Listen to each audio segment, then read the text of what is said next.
जय हिंद दोस्तों, पवन Patel Hindi steno classes में आपका स्वागत है। डिक्टेशन 80 वर्ड पर मिनट। डिक्टेशन 5 सेकंड बाद शुरू होगी।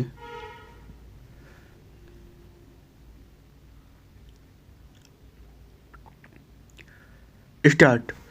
वाणी का प्रभाव गहरा होता है।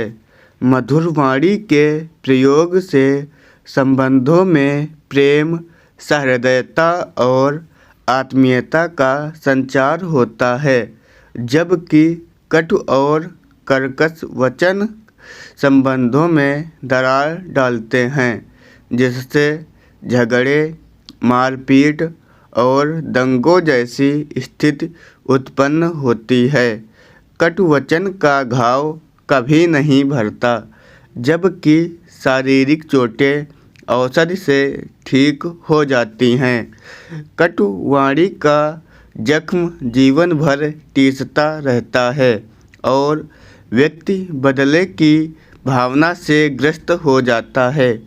धनुष से निकले तीर की तरह मुख से निकली कटु वाणी भी अत्यंत शक्तिशाली और खतरनाक होती है। अधिकतर मूर्ख और उद्दंड व्यक्ति वाणी का दुरुपयोग करते हैं।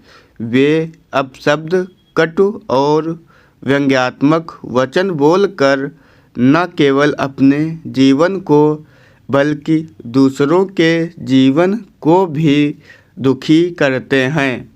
ज्ञानी व्यक्ति सोच समझकर बोलते हैं। वे कम बोलते हैं, लेकिन उनके शब्दों में गहराई होती है।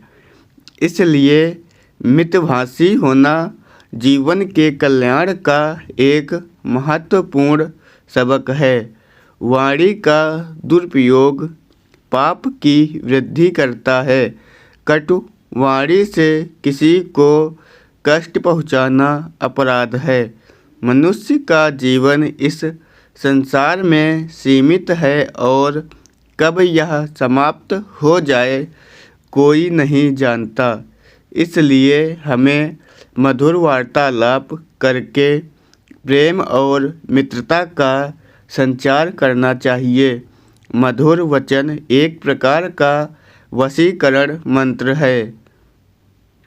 द्रौपदी के कटु वचन ने दुर्योधन को दुखी किया, जिसके परिणाम स्वरूप महाभारत का युद्ध हुआ।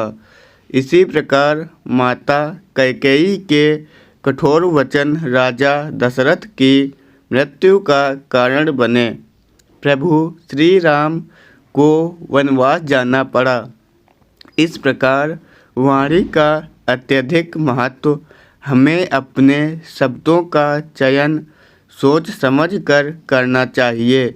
मधुर वाणी से न केवल संबंधों में मिठास बढ़ती है, बल्कि यह समाज में शांति और सद्भाव का भी निर्माण करती है। इसलिए हमें हमेशा सकारात्मक और मधुर वाणी का प्रयोग करना चाहिए, ताकि हम अपने दूसरों के जीवन को सुखद बना सकें। स्टॉप।